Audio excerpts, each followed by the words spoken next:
Hello, music lovers and conversationalists. Welcome back to the channel, and welcome to another exciting installment of Friday Firsts. Today, I'm excited to share with you an artist who is definitely in my top 10 list of favorite classic rock bands.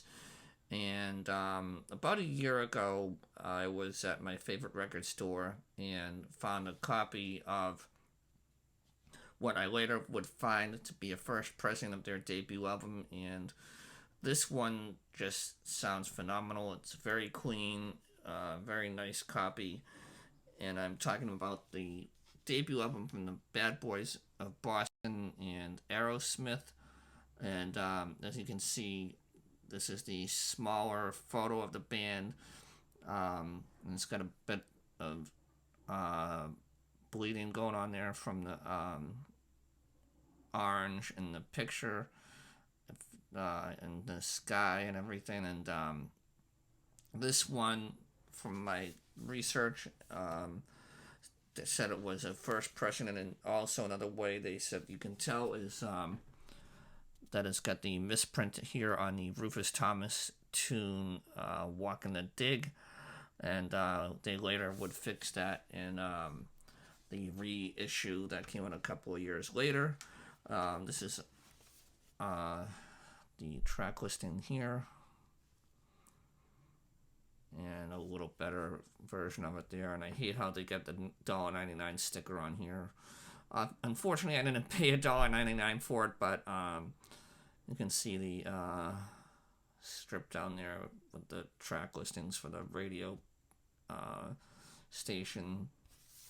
And it's funny, they said it was a radio copy, but it still has the regular red label on here, so I'm not sure on that, but it still sounds phenomenal, and I'm happy to have a copy of AEROSMITH's debut. And without any further delay, let's get into the nitty-gritty of the album itself. The little fun facts, if you will, that I put together for the video. It was produced by Adrian Barber, and recorded in Intermedia Sound Studio in Boston on Newbury Street, 331 Newbury Street to be exact. Released in January of 1973, January 5th. And some of the albums that it would soon have some strong competition against would be Little Feat releasing, I believe, Dixie Chicken in January of 73, followed by Led Zeppelin's Houses of the Holy, which is a solid album from them. That was their fifth studio, that was released in March of 73. Then we had later in the middle of the summer, Leonard Skinner would be releasing their debut album in August. And then a couple of months after that, we had The Who releasing Quadrophenia.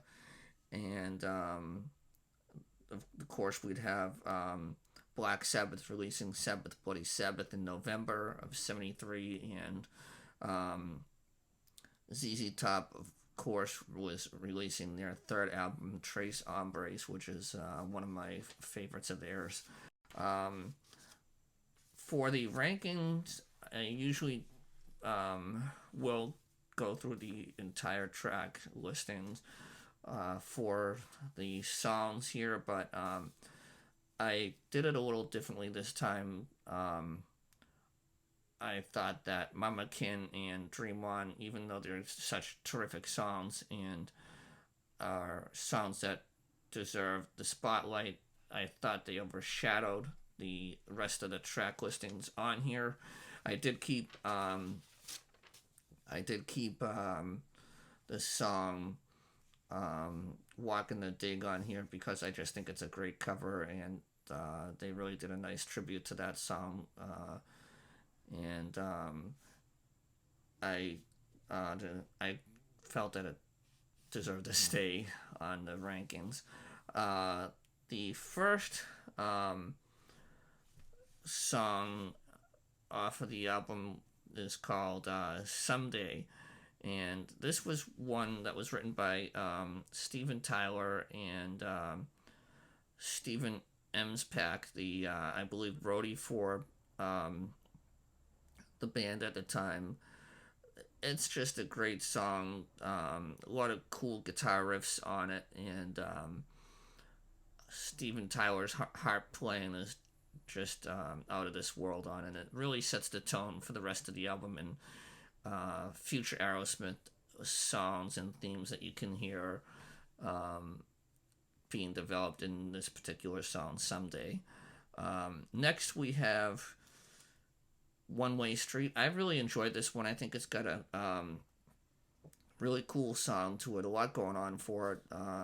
And from my research, it was written at the piano, and I'm sure it would sound great as a piano song in its own, but just a great tune in general, and one that really stood out to me on the album. Next up, we have Write Me a Letter. This is, I think, one of the high watermarks, if you will, on the album, minus Mamakin and Dream On. This is a high tempo rocker with a real surprising beat. That is definitely a swinging beat, I should say. I can't read my own writing.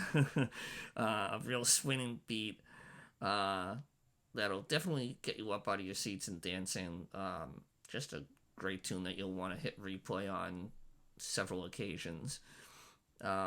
Moving Out is another one that really is a surprise on here. It's for me, when I was listening to it, I really thought that it would have more of a explosive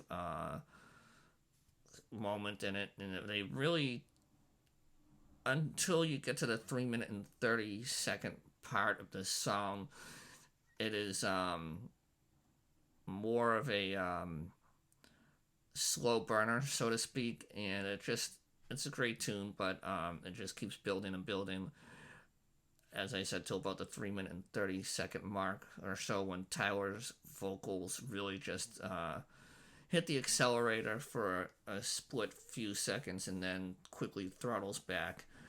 But just an outstanding tune, and one that I would put at the top of my list, or near the top of my list, for favorites off of this album. And I would think that it would sound great live as well. Just making sure that I don't have any more other than last but not least, Walking the Dog, or as I showed you, Walking the Dig, is a legendary tune by the late great bluesman Rufus Thomas. The band really shows that they can hold their own in the blues world, and it's just a fun song to listen to, and I think Rufus Thomas would have liked that version that the band did. And again, really, this album is just one that I think is underrated and underappreciated in terms of debuts and albums in general. I really like this. This is Aerosmith's debut album, and it's on Columbia Records. If you have a copy with this particular photo, the smaller version of the band, the smaller photo version of the band, then most likely it's probably a first pressing. And like I said, from all of my research, this is definitely a first pressing, and that, from what I can tell, I shouldn't say definitely, but from what I can tell, once again, I'll get the song titles there for you.